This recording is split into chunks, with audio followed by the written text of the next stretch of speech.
The last breath of winter clung to the late February wind, a stubborn chill fighting the assertive promise of a California summer in the air. Los Angeles was a city of collisions, and this clash of seasons was just one of them, sharper and more vivid than any he remembered. Inside the bustling Tom Bradley International Terminal at LAX, a teenager in a loose, snow-white hoodie strode through the crowds, phone held aloft like a torch. His voice, a low and pleasing baritone for his age, was mangled by a deliberately terrible Boston accent that made heads turn. On the screen, his own face was a study in easy confidence. Dark hair shifted with his rapid pace, framing sharp cheekbones and a playful smirk. He was tall, with the lean, long-limbed frame of a kid still shooting upwards, a build that carried an unconscious swagger. A constant stream of comments flew across his live stream. He informed his audience that the accent was for a challenge. Someone in the chat had told him that his attempt sounded less like Boston and more like a pirate having a stroke. His channel information hovered in the top corner. The avatar was a simple, cartoonish light bulb. His handle, a monument to teenage shamelessness, was Caleb IRL. Subscriber count, 1 million. He sighed, dropping the accent and reverting to his normal, slightly lazy cadence. He explained to his viewers that his mom had called with an emergency assignment. Someone was coming to stay with them, and he'd been dispatched for airport pickup. The new arrival also happened to have a birthday today, a fact that had sent him on a frantic last-minute hunt for a decent cake, only to find out the flight was delayed. His long legs ate up the polished floor, his natural speaking voice unhurried and smooth. A significant portion of his fanbase was there just for that voice, a compelling blend of nonchalant charm and a hint of rebellious grit. He told his fans, who were clamoring for details, that he was as much in the dark as they were. All he knew was that it was a girl roughly his age. Cousin, he lied. He'd figured it was the simplest way to head off the inevitable speculation from his more obsessive followers. He gave his screen a wry half-smile, telling the legion of thirsty commenters to get their minds out of the gutter. The truth was a bit more complicated. The person he was meeting was the child of his mother's childhood best friend, a woman who had fallen out of touch for years. The call had come from the girl's husband, a desperate, transatlantic plea made after the kid was already on the plane. His mom, Vivian, had been just as blindsided, managing only to dig up a photo from years ago. It showed a kid with a clean, pleasant face, but the eyes held a spark of defiance that was hard to miss. If he'd been honest with his audience about the lack of any blood relation, the comment section would have imploded. An airport chime sounded, followed by a crisp announcement. Caleb let out a breath, informing his audience that the plane had finally landed. The announcement echoed through the cabin as passengers, eager to escape their metal tube, raised their window shades. Blazing sunlight flooded the interior, and with it came the crushing weight of a 17-hour flight, a weariness that was quickly burned away by the bright promise of solid ground. A boy in a rear aisle seat remained asleep, head pillowed on his backpack, long legs folded into the impossibly tight space. His shoulders, sharp and slender, rose and fell with each quiet breath. Amid the chatter and movement, his stillness was a pocket of solitude, a faint, lonely outline against the chaos. The moment the plane's wheels touched the runway, he woke with a start. His hand, all long fingers and distinct knuckles, tugged at the collar of his sweater. He leaned his head back against the seat, letting consciousness return. The light from the window cut a stark line across his face, throwing his features into a dramatic interplay of light and shadow. After a moment, his eyes opened. He stood, retrieved a violin case from the overhead bin, and slung a black camera bag over the strap of his backpack. He moved with a swift, fluid grace, weaving through the aisle now clogged with stretching passengers. The flight had been 2 hours late. To make matters worse, Aaron's phone, his companion for the last 3 years, had unceremoniously died a few hours ago, entering a terminal loop of rebooting before going dark for good. With no checked baggage, he was one of the first through customs, emerging alone into the arrivals hall. He didn't know the person picking him up and hadn't had a chance to memorize a phone number. The hall was a sea of unfamiliar faces. His eyes scanned the crowd for a sign bearing his name, Aaron Xie, or even just Xie. There was nothing. His father had only seemed to grasp the reality of his son's return to the States as he was dropping him off at Heathrow. The family had been in the UK for over a decade, and their connections back in California had withered. The emergency contact had been his late mother's friend, Vivian. The entire arrangement felt precarious. After a minute of staring into the teeming crowd, Aaron pulled the collar of his sweater higher, a gesture of self-containment. He turned and walked away, planning to find a place to borrow a computer and attempt to resuscitate his phone. He felt a line of poetry surface, something he'd read a long time ago, a half-remembered fragment to suit the moment. The woods are lovely, dark and deep, he thought, but my heart is full of cheap dread. That didn't sound right. His grasp on the nuances of his native language felt flimsy, eroded by years away. The clerk at a newsstand peered over the counter at Aaron's lifeless phone. The device was connected to her computer, but the screen remained stubbornly black. It was bricked, she declared with a sigh of finality. It was a goner. Aaron stared at the dark screen for another few seconds before unplugging it, murmuring a quiet thank you. He stepped aside to let another customer pay. He overheard a voice behind him, a low murmur full of casual indifference. The person was debating what kind of drink to buy, wondering aloud what flavor someone might like. The voice itself was surprisingly pleasant, a cool, smooth sound that cut through the airport noise. Aaron glanced over his shoulder, his eyes landing first on a smartphone, then on the face behind it. The boy holding the phone looked up, his gaze meeting Aaron's for a fleeting second. Aaron quickly shifted away. The boy, taking the hint, turned the phone's screen toward his chest and offered a quiet apology before walking past with an iced tea. As Aaron was about to put his own dead phone back in his pocket, a sudden, sharp tug pulled him sideways. Something on the other boy's backpack had hooked his camera bag, yanking him off balance. He steadied himself, looking up just in time to see the fast-moving kid disappear through the exit, his camera bag dangling from the other's backpack. Hey, Aaron started, but the word died in his throat. He fumbled for the right term. Dude? Sir? Mate? The last one was a Britishism he was trying to shed.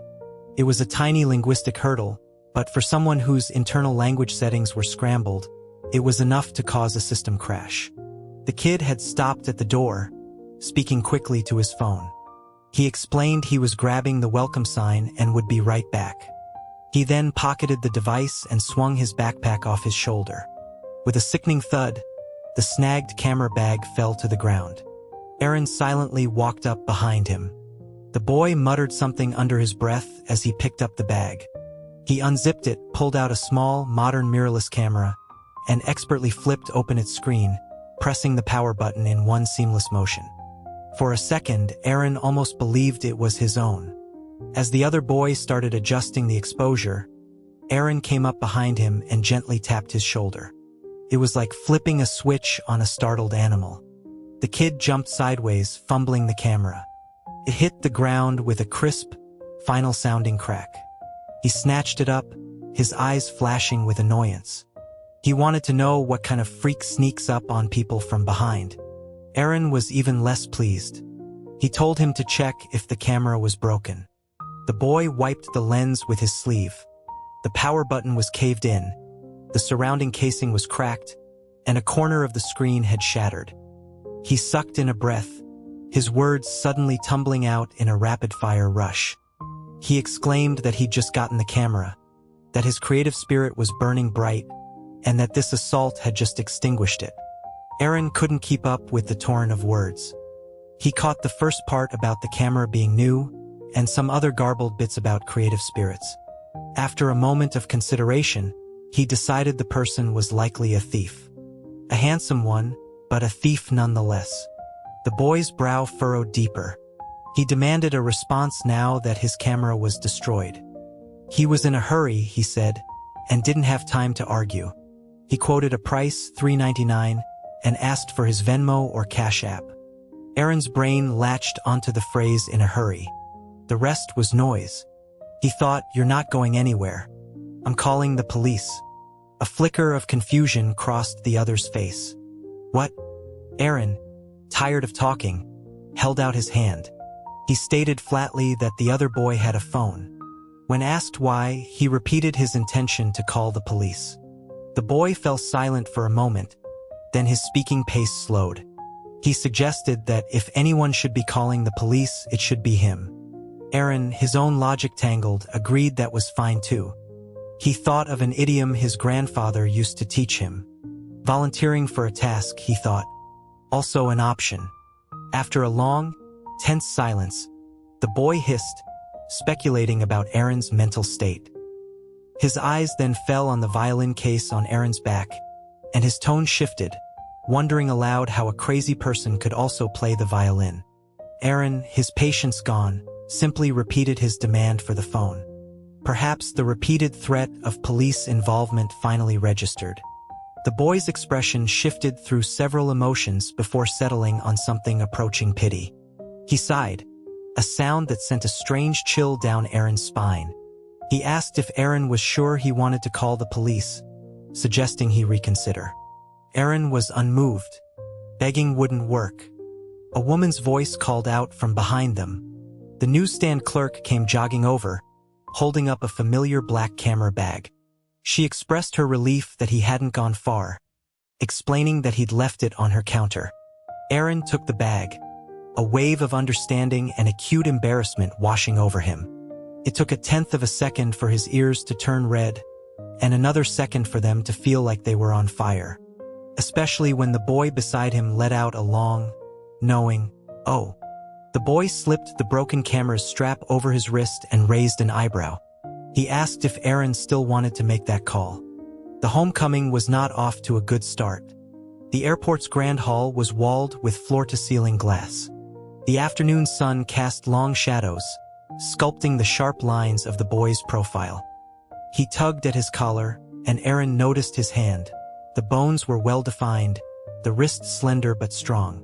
The owner of the hand spoke, asking if Aaron could just Venmo him the money. Aaron hesitated, admitting that he didn't use Venmo.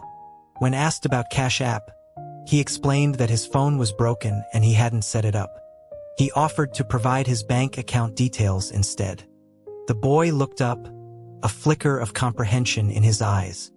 He remarked that it made sense now why Aaron talked a little funny, and asked if he was from another country. Aaron's response was immediate. He was American, he insisted. His English was just a little out of practice. He was deeply annoyed. It was absurdly bad luck to have identical cameras, identical bags, and the same habit of clipping them to a backpack. He glanced at the other boy's pack and spotted the culprit. A small, intricate metal puzzle hanging from his zipper pull. It looked like a half-finished whisk. Following his gaze, the boy frowned and unclipped the keychain, muttering that his friend Mark was an idiot. Aaron couldn't help but ask what it was. The boy explained it was one of those wire scalp massagers, the kind meant to stimulate brain function in toddlers. He tossed it into a nearby trash can. He then introduced himself as Caleb and asked for Aaron's name. Aaron gave his English name, which sounded similar to his Chinese one. Caleb acknowledged it with a soft O. He then asked if Aaron had someone picking him up. Aaron gave a clipped, barely audible confirmation. Caleb pulled out his phone, explaining that he was also there to pick someone up, his cousin who had just moved back from the UK. He said he needed to call her first, then he would help Aaron find his ride, who could then pay for the camera. It made little difference to Aaron, since his ride was also a stranger, but he had no other options. He nodded. As Caleb turned away to make the call, Aaron watched him. A moment later, Caleb hung up, muttering as he typed a message that he hoped she hadn't left. Aaron asked what time her flight was supposed to land. Caleb replied it had landed at 4:50, and it had been 20 minutes already. Her phone was still off. Aaron instinctively touched the ticket in his pocket. He asked if Caleb's cousin was coming from London. Caleb's head snapped up. "Yeah. You too?" Aaron nodded. He suggested she might be waiting for luggage or still in customs, and that they should wait by the exit. Caleb clicked his tongue, admitting he'd forgotten about that. He mentioned that his mom's friend Manny had even made a sign to give her a warm welcome back to the States. He pulled a folded poster from his backpack and unfurled it, revealing 2 lines of large, bubbly text. "Welcome home, Aaron." The handsome boy's expression froze into a mask of horror. He asked if this was Caleb's cousin. Caleb confirmed that it was, and started walking forward, holding the banner across his chest. "Wait," Aaron said, grabbing his sleeve and stepping in front of the sign. Caleb looked down at him. "What?" Aaron asked if he knew what she looked like. Caleb said he didn't know what she looked like now, but he had a picture from when she was 6 or 7, a little rebel. He pulled up a photo on his phone and showed it to Aaron. A small child with dark eyes and red lips stood under a pine tree in a park, looking unhappily at the camera. The child was dressed in a peacoat, scarf, and leather boots, a standard outfit for a little boy in the UK. The only feminine touch was a small red beret, pinned to the child's forehead to keep hair out of a scrape his mother had been worried about. Aaron's mind went blank. For a moment, he seriously considered getting on the next flight back to London. His father was a truly ruthless man, sending this kind of chaotic energy to drive him away. He snatched the poster from Caleb's hands and folded it up. Caleb frowned. "What now?" Aaron's voice was laced with resentment. "Are you sure it's a she?" Caleb retorted that it was obviously a girl, and what business was it of his anyway? He stared at Aaron for a moment, then his own expression began to shift. A slow frown creased his forehead. His Adam's apple bobbed. He calmly pulled up the photo again, holding it next to Aaron's face. A long silence stretched between them. Finally, Caleb spoke, his voice tentative. He asked, very slowly, for the gentleman's name. "Aaron's, yeah." After a moment of mutual, stunned silence following the ID check, it was Aaron who broke it. "A pleasure to finally meet you," he said, his tone conveying all the warmth of a final notice. Caleb's mouth twitched. After a long pause, he managed a nod. "Yeah. You too." He then leaned in, his voice dropping to a conspiratorial whisper. He wanted to know if Aaron used to like wearing hair clips and if he still had unique hobbies of that nature. Aaron cracked the knuckles of all 8 fingers with his thumbs to keep his expression from collapsing into rage. He asked if Caleb's mother knew he was a boy. Caleb considered this. He supposed she must, but maybe it hadn't been made clear on the phone. Aaron pressed on, asking who else knew about this. When Caleb looked confused, he clarified, his voice sharp with irritation. "The cousin." "Oh, that," Caleb said, his hand sliding into his pocket. He mumbled that it was just a few fans, maybe 1 million or so. Aaron didn't catch it. "What?" "Nothing," Caleb said, his composure returning. He figured it was just his mistake. He told Aaron they should go, as the driver was waiting. Manny, the driver, was a cheerful man with a round face and an easy smile. The car soon left the airport and merged onto the freeway, rising onto an overpass that spanned the river dividing the city. The setting sun scattered a brilliant, golden light across the water, the city's reflection shimmering in the glow. Manny pointed out their neighborhood, Riverwood Estates, telling Aaron to remember the name. Aaron knew the name. It had appeared countless times in his mother's journals.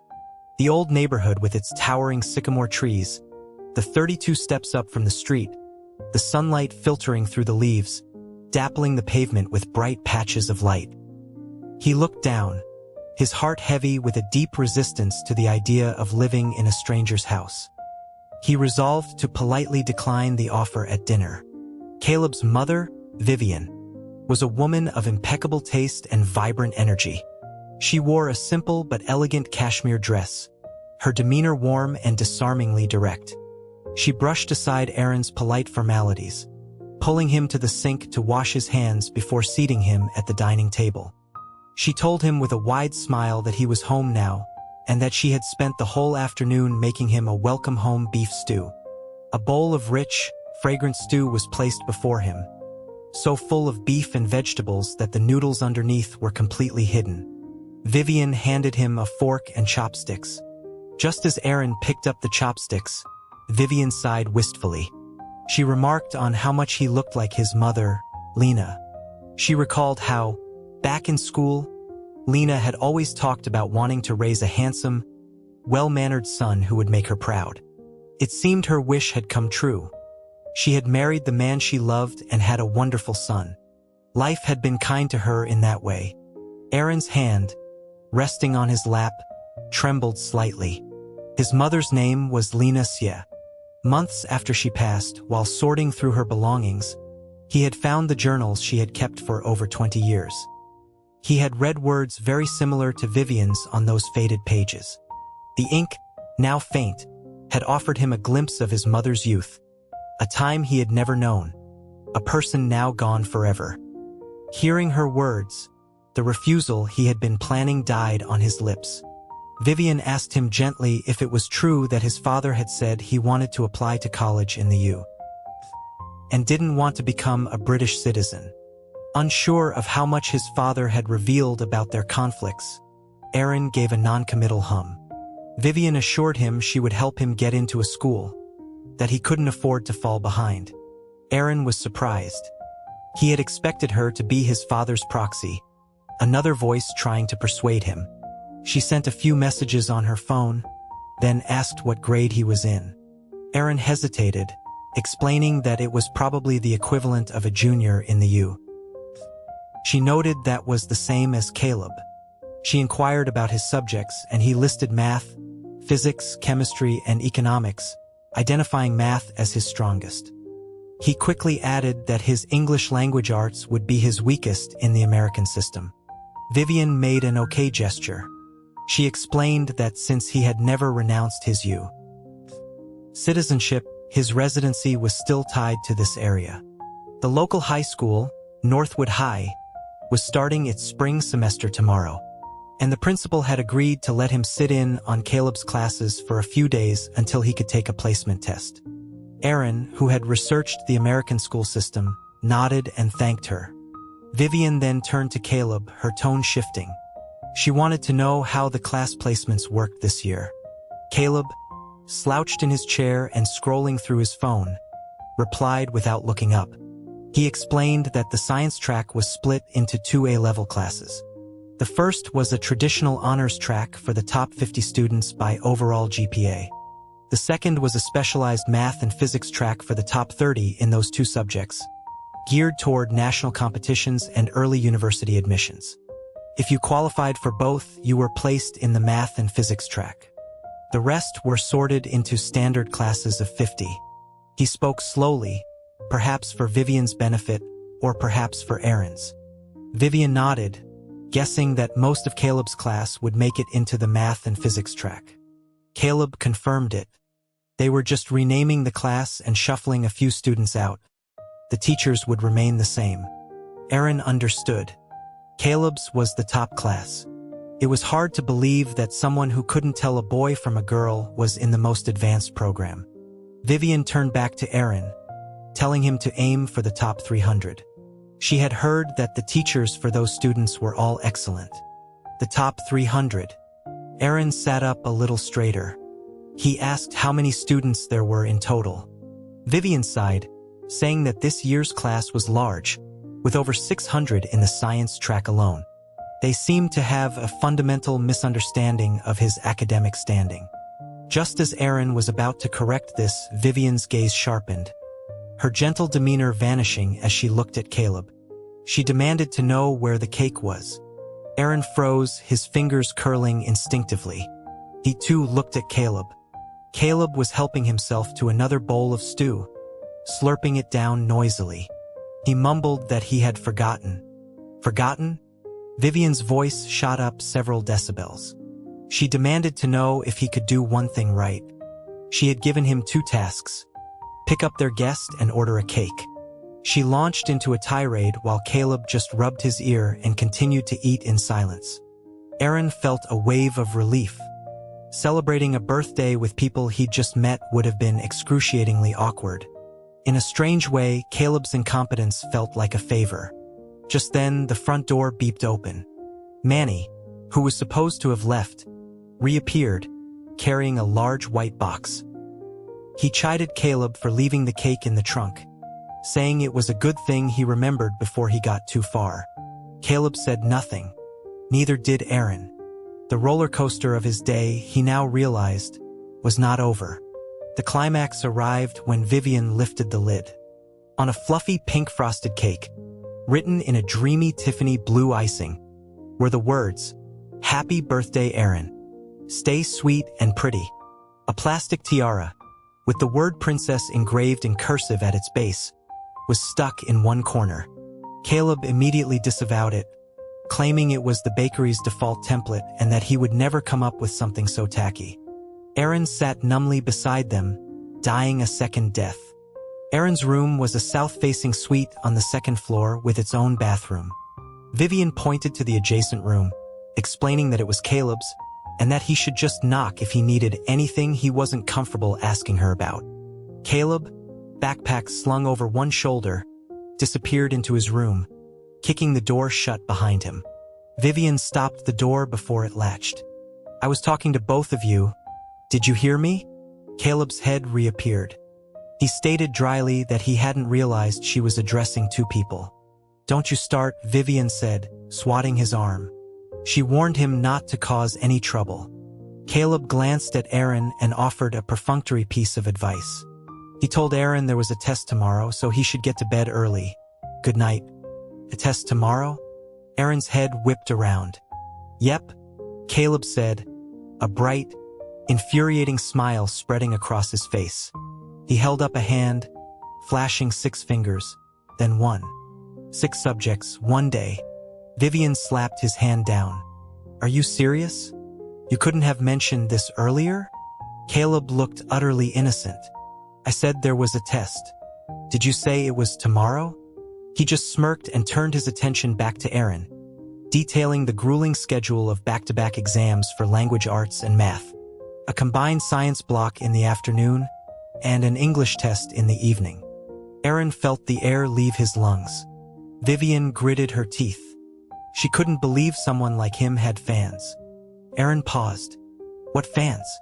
For a split second, Caleb's face seemed to freeze. "Nothing. I'm tired." He quickly retreated into his room, pushing the door shut with a solid thud. A small sign hanging on the door swung wildly, its message reading, "Closed for the day." Aaron stared. Vivian rolled her eyes, flipping the sign over. "Don't mind him. Just knock if you need anything." The other side read, "Open for business. Insert coin before knocking." He was completely baffled. Vivian didn't stay long. She showed him where to find fresh linens, left him a new SIM card and a bottle of melatonin for the jet lag, and then departed. He didn't plan on taking it. He would rather pull an all-nighter and cram, focusing on the English terminology for math and physics concepts to bridge the gap with his existing knowledge. The problem was he had no materials. His return to the States had been abrupt, a result of a blow-up with his father, and he had packed light. Violin and camera were essential. Beyond that, he had only his dead phone, his wallet, and his mother's journals. He was stuck. Just then, a throat cleared outside his door. Caleb's low voice came through the wood. He asked if Aaron was asleep. Aaron said no and opened the door. Caleb had changed into pajamas and already showered. His hair was damp. His skin, already fair, seemed almost luminous. He was holding a clear plastic box containing 2 dark, chocolate-dusted pastries in one hand and an iPhone in the other. He explained that it was his old phone, wiped clean, and that Aaron could borrow it. The Wi-Fi was already connected. A phone just when he needed it most. Aaron was conflicted. Accepting it meant being indebted to the person who had wished him a sweet and pretty birthday. But without it, he was doomed tomorrow. Caleb drawled, his words slow and deliberate. "Is my speech slow enough for you now? Or is your brain still buffering?" Aaron took the phone. He said thanks, adding that he could now transfer the money for the camera. The conversation should have ended there, but Caleb remained, leaning against the doorframe. He asked if Aaron was jet-lagged, mentioning that there were textbooks in the drawer if he wanted to do some last-minute cramming. Aaron reflexively said he was fine. Caleb chuckled. "Whatever. Just a friendly. You seem to care about the test." He turned to leave, then glanced back. "That stew was pretty gross, right? Only my mom actually likes that stuff." Aaron was confused. He hadn't liked it, but if he recalled correctly, Caleb had eaten 3 bowls. The bare-faced liar continued without missing a beat, prying open the plastic container. He offered one of the pastries, which he called a dirty croissant. Aaron, unfamiliar with the term, just stared. Caleb let out a short, sharp laugh, picked one up, and placed the box on the nightstand. "Happy birthday. Hope you have a good one." He padded back to his own room and kicked the door shut. The sign flipped back to closed for the day. Aaron looked at the sign for a moment before closing his own door. The phone was the previous year's model, top of the line, and in pristine condition. He set it to restore from his cloud backup, an hour-and-a-half process. His gaze fell on the box of pastries. The layers of cocoa powder and chocolate ganache were ridiculously tempting, making the memory of the heavy beef stew fade completely. He was already staying here, had already taken the phone. There was no point in being difficult. He took one of the croissants. The chocolate was rich, a perfect balance of bitter and sweet. It was substantial and satisfying. He watched the progress bar on the phone, finished the pastry, and decided to take a shower. He flipped on the bathroom light and was confronted by a ghoulish face in the mirror. His entire mouth and teeth were stained black. He stared, then clamped his mouth shut. At 1 a.m, the phone finally finished restoring. Aaron set the system language to English and downloaded Venmo, creating an account. After some thought, he chose the username Renaissance. The profile picture was blank. Suddenly, the phone buzzed. A notification appeared. "See, IRL sent you a request with the note, Caleb." He didn't recognize the initials, but the avatar was a light bulb, and he remembered Vivian calling him that. It had to be the guy next door. He had thought the shop was closed for the day. The app announced they were now friends. The chat window remained empty. 10 minutes of dead silence passed. Aaron clicked on Caleb's profile. It was set to private with no visible posts. The background image was a low-angle shot of sycamore trees, with a 2-word bio underneath. "Not yours." He went back to the chat. Still blank. He supposed the business really was closed. After a moment, he found the payment function and sent $399. The blue payment notification turned gray almost instantly, marked as accepted. Apparently, while the business was closed, the finance department was still open. The next day, a major piece of gossip ripped through the junior class of Northwood High's advanced science track.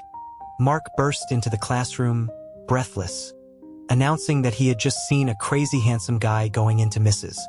Jenkins' office with Caleb. The room fell silent, then erupted. Who was he? Was he with Caleb or just happened to be there?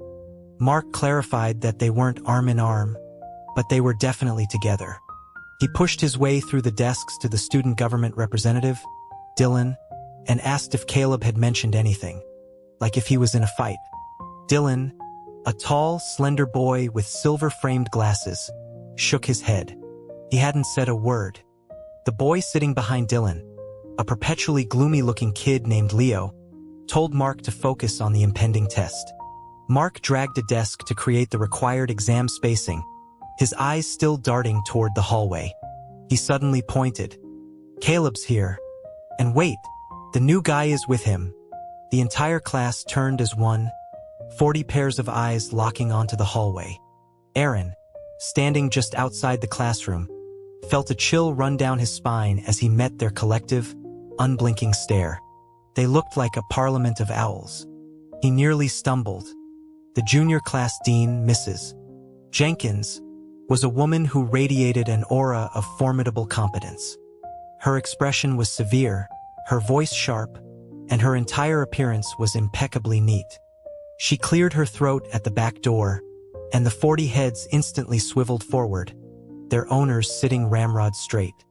Aaron thought he heard a low chuckle from Caleb beside him, but when he looked, Caleb's face was a mask of indifference.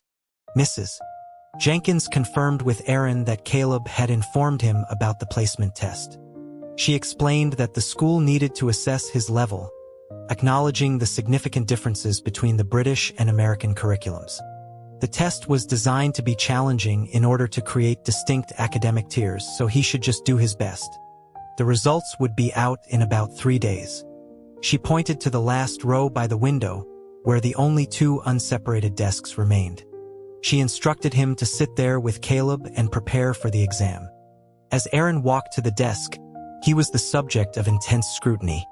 He heard whispers about his bad luck, arriving on test day, and questions about why he was starting in the top class. He pretended not to hear, following Caleb's languid pace. As they passed the second-to-last row, a boy reached out to Caleb, asking what was going on. Caleb ignored him, pulling out the desk by the aisle and sliding into the seat against the wall. "Focus on the test," he said. The boy, undeterred, turned to Aaron. "Man. What's your name?" "Aaron." "Cool. I'm Mark. Where you from?" Leo, the gloomy boy, shot Mark a look, telling him not to drag the new kid into getting yelled at by Jenkins. Mark grumbled an apology and turned back around. "Mrs. Jenkins wrote the exam time on the board and began distributing the test packets. The first section of the language arts exam was reading comprehension, 3 long passages, each followed by multiple choice and short answer questions. Aaron scanned it. He recognized more words than he expected, but the questions were convoluted. It wasn't just that he struggled to understand them. He had no idea how to even begin answering. Deciding to be strategic, he flipped past the poetry analysis and a section on Shakespearean sonnets, landing on the final page, the essay. He hoped to salvage some points there. The prompt was based on 2 quotes. The first was from an ancient philosopher he didn't recognize. The second, from the English poet John Donne. "No man is an island entire of itself. Every man is a piece of the continent, a part of the main." The instructions were to write an 800-word argumentative essay based on the materials. Aaron stared at the prompt for a full minute. Then, he uncapped his pen and circled the only part he fully understood. No man is an island. Okay, he thought. But why not? How is a person not an island? A low voice beside him murmured, "You can just copy the reading passages onto the essay paper." By the time the morning exams were over, the elite students of the science track looked like a defeated army. Aaron, however, felt a bit better. The math section had been a relief. To his surprise, he understood every question perfectly. As the papers were collected, he looked around at his classmates, who were slumped over their desks like casualties of war.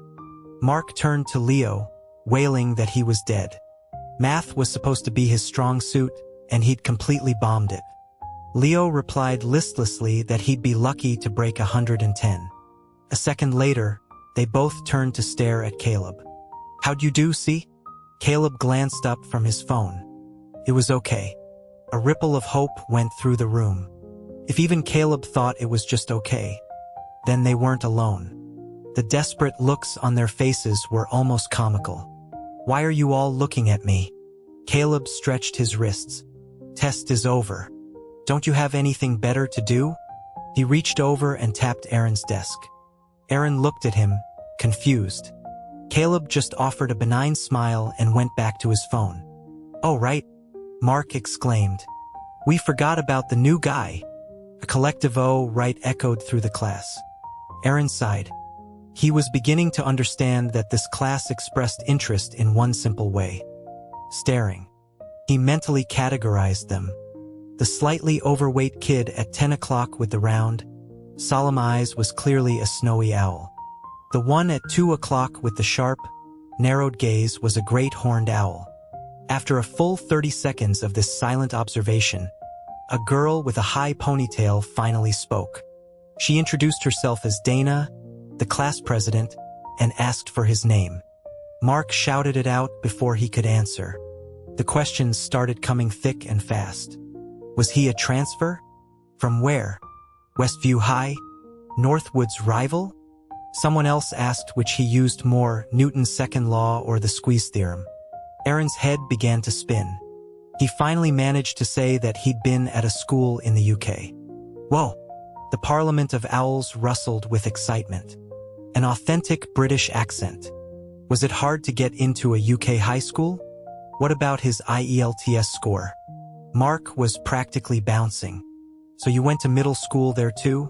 What about elementary? Why'd you come back? Are you taking the SATs next year? Dylan, the quiet one with the silver glasses, asked if they split physics and chemistry in the UK. Boring, Leo muttered, glancing back at Aaron. You think that test was hard? Aaron didn't know how to respond. Are you guys done? My head is spinning, Caleb cut in, putting his phone away. Let's go to the cafeteria. Given the choice between 1 Caleb and 40 owls, Aaron hesitated for a purely performative 5 seconds before standing up. Mark's attention snapped back to Caleb. So what's the deal with you two? Caleb paused, considering. You could say, I'm his court-appointed short-term guardian. Aaron blinked. The owls murmured in confusion. Who's guarding who? Mark asked. Caleb smiled. Instead of digging into people's personal lives, you should probably be trying to remember how many spots are open in the math and physics track. Mark's voice trembled. They're 30. A hush fell over the room. Caleb, whom Aaron now mentally dubbed the Owl Hunter, delivered the final blow as he walked out. If one of you lambs gets moved to a different class, you'll be eaten alive. I had a nightmare last night that I bombed the test and got transferred. Woke up and my pillow was soaked with tears. The owls were silent. The cafeteria was across a small quad from the main academic building. It was early March and the trees lining the path were still bare, their branches reaching like gnarled fingers into the sky. The exam had run late, so the lunch lines were short. While waiting, Aaron opened his messenger app. His father had sent over 70 messages since last night. The most recent, from a few minutes ago, asked what he was having for lunch. In most ways, David Xie was a competent father. Aaron only had 2 real grievances with him. The first was his obsessive need to cosplay as an Englishman. The second was that, a mere 2 years after his wife's passing, he had found a new, serious partner. Aaron stared at the screen full of English text and replied with a single formal American word. Okay. A new message popped up a few seconds later. That was a question. Aaron typed back, I see you still know how to use them. The chat went silent. He gave his father a minute, received no reply, and closed the app. His temporary student ID card was a stark, white piece of plastic. The meal, 2 hot items, 1 side, and rice, plus 2 egg tarts, came to a shockingly low $9.40. He had just sat down when Mark and Leo joined him. Leo offered a curt hello before slumping into his seat. Name's Leo. Mark added, don't mind his permanently depressed face. He's actually a rich kid whose dad tried to beat the angst out of him with money. Shut up, Leo mumbled. He was handsome in a brooding way. His perpetual weariness seemed familiar to Aaron, who eventually realized he looked like his neighbor's French bulldog in London. Mark was still complaining about the math test, lamenting that he'd never scored below a 135 before and would be lucky to break 100 this time. Really? Caleb raised an eyebrow. I just heard Mr.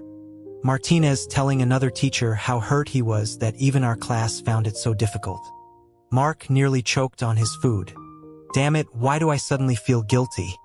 Their conversation was a low, rapid-fire exchange that Aaron struggled to follow. Mark asked Caleb how he really did. Caleb replied that it was just okay. He wasn't sure if he'd get a perfect score. Oh my God, Mark said, looking horrified. I walk right into it every time. I just keep setting you up to be an ass. Aaron didn't know the exact slang, but he got the gist. He tried to piece together the context clues. Mark nudged him. What about you? Aaron hesitated. My language arts score will be bad. What's a typical score for your class? Caleb, who had been focused on his food, suddenly smirked, took a sip of water, and went back to eating as if nothing had happened. Mark thought for a moment. Language arts scores can be all over the place. This test was hard, so the average will probably drop a lot. Just as Aaron started to feel a glimmer of hope, Mark added, probably down to around 115? Aaron estimated his own score would be about 15. He silently ate his egg tarts. He noticed a tall, slender figure approaching Dylan, the boy with the silver-framed glasses. Dylan greeted them and leaned down between Caleb and Aaron.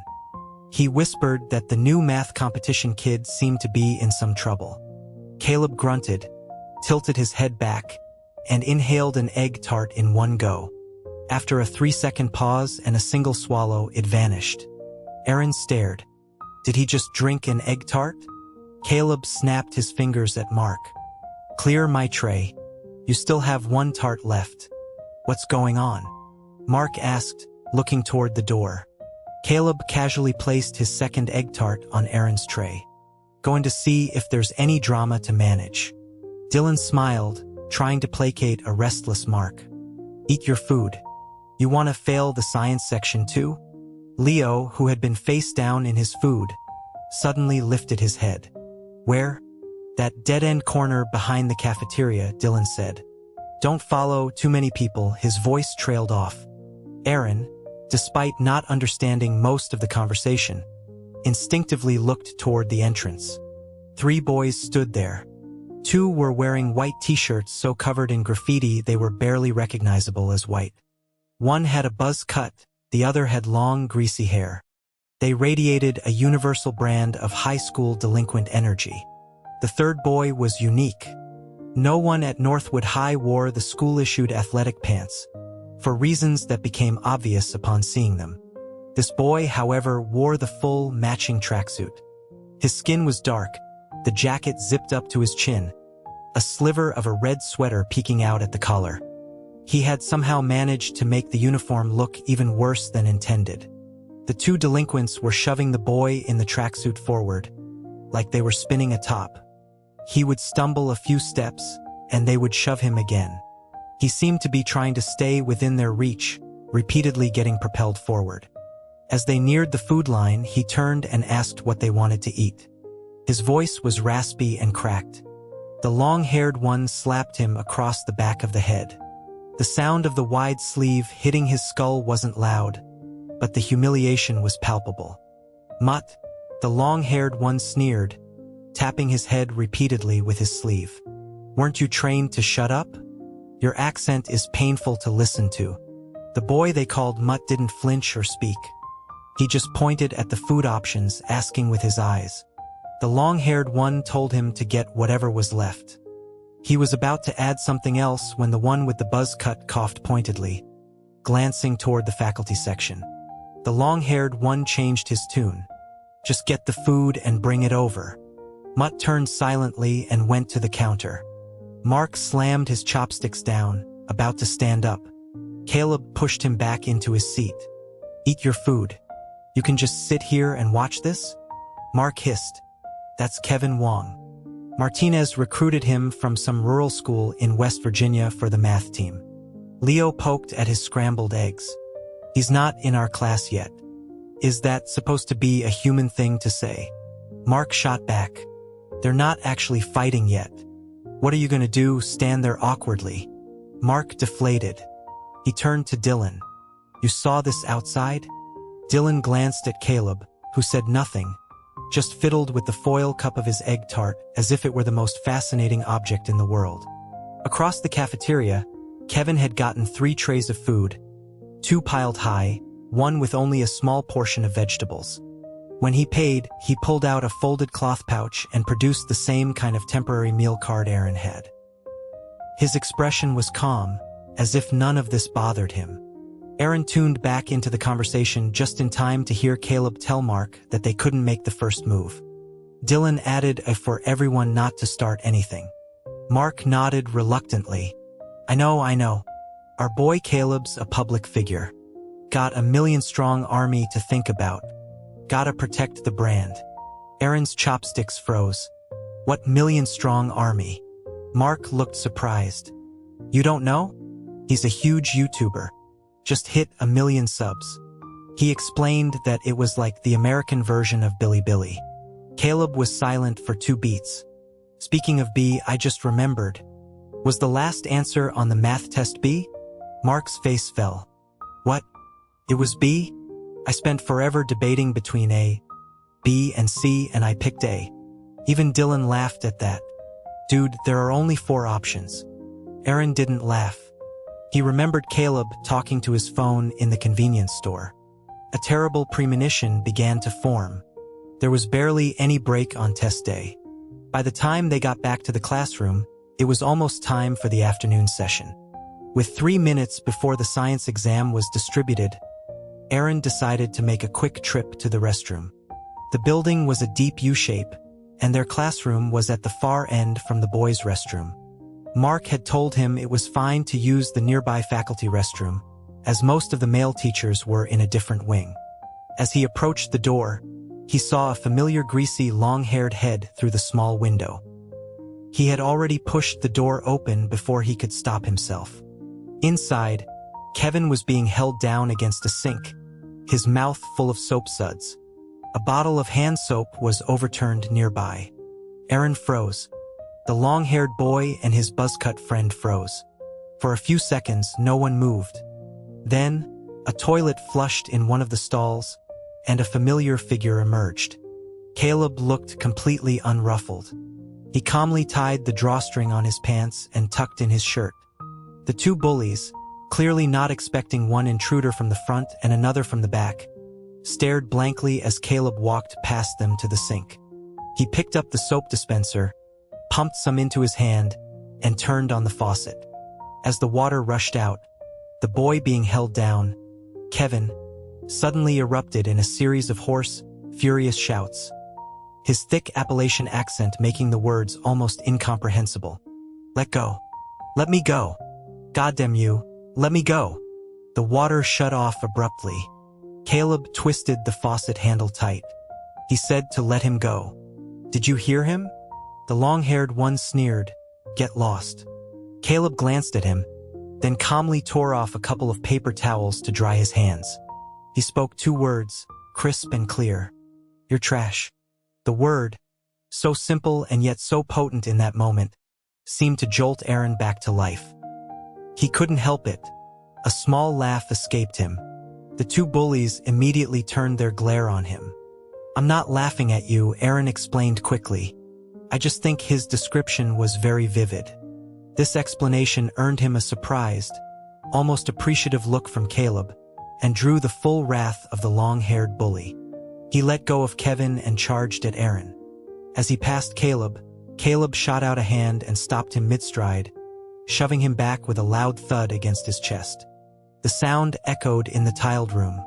Caleb looked down at his own hand, as if shocked by his own actions. Why did you hit me? He asked the bully.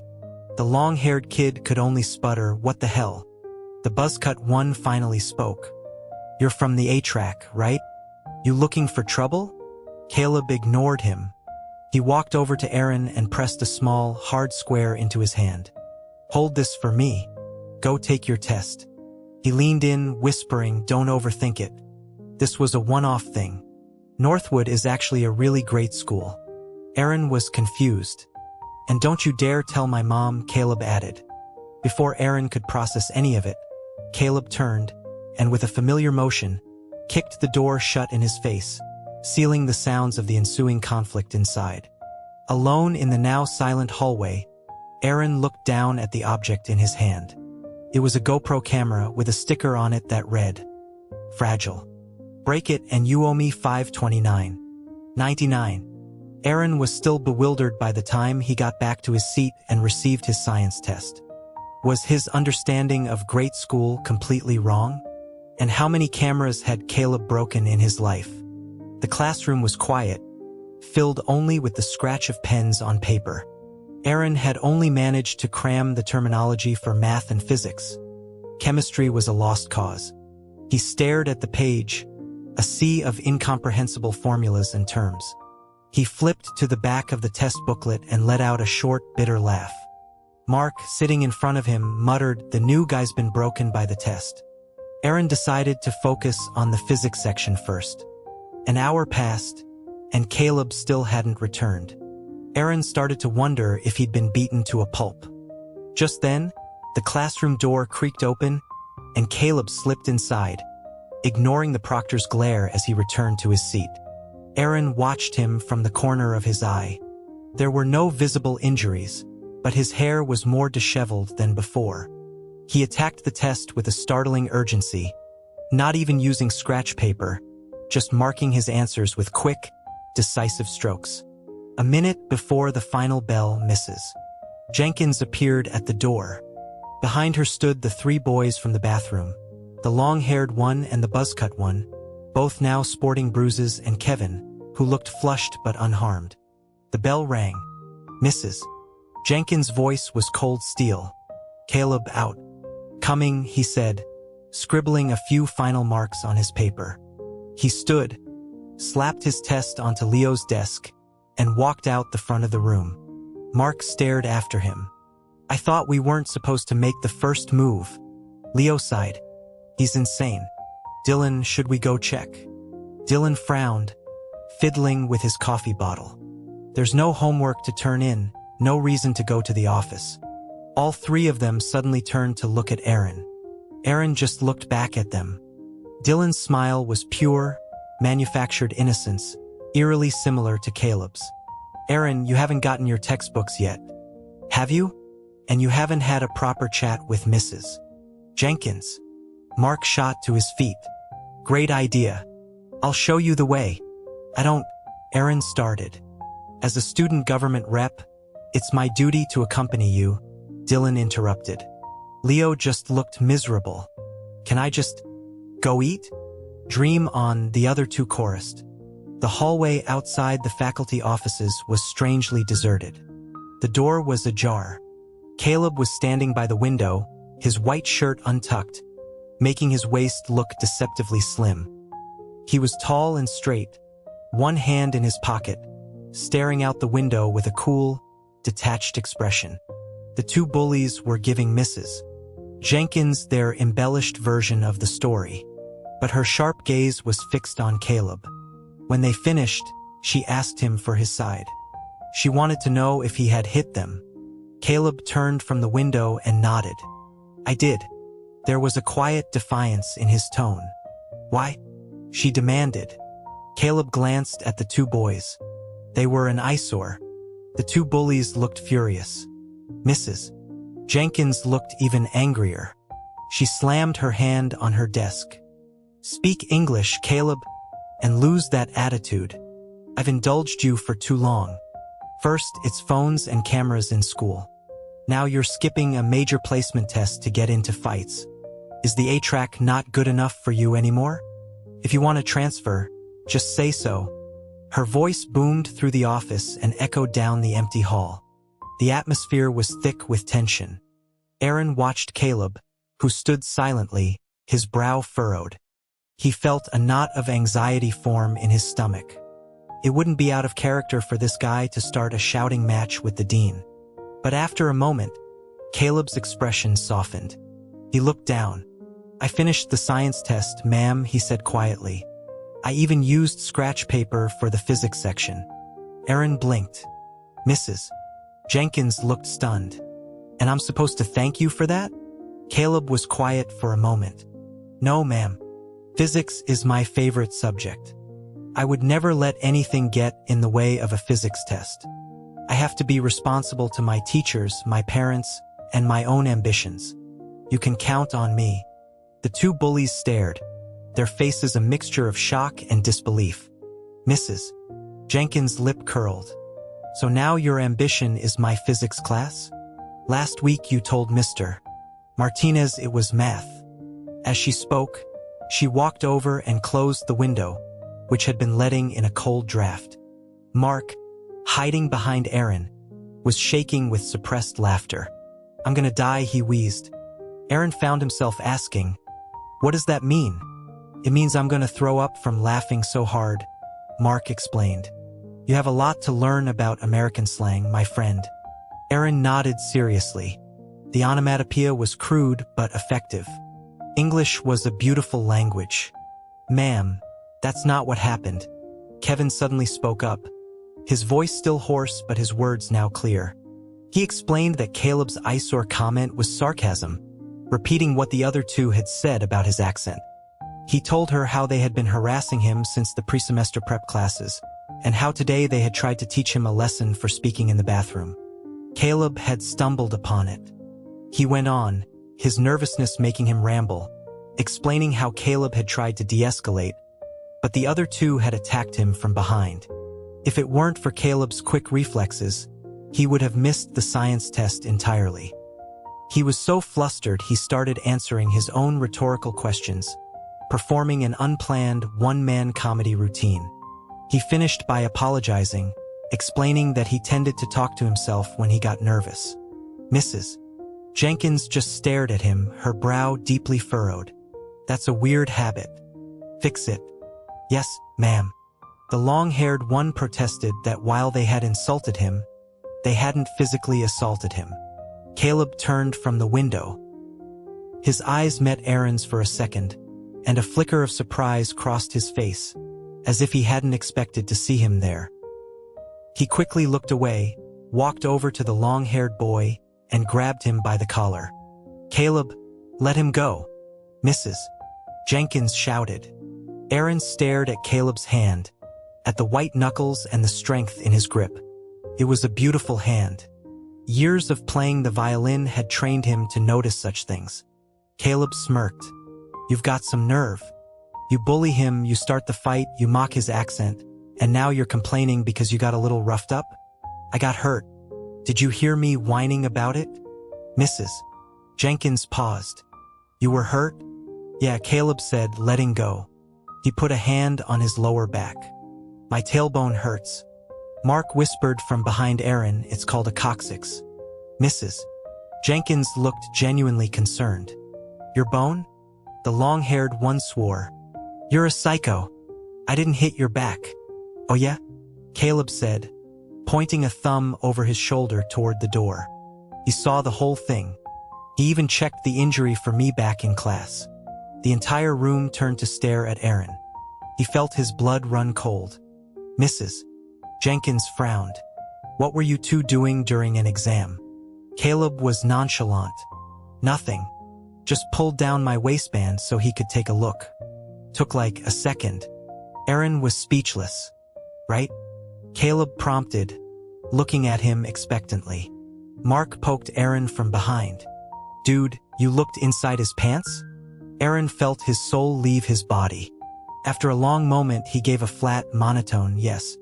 Damn you, he thought, cursing Caleb in the most eloquent English he could muster. The evening study session was for the last test.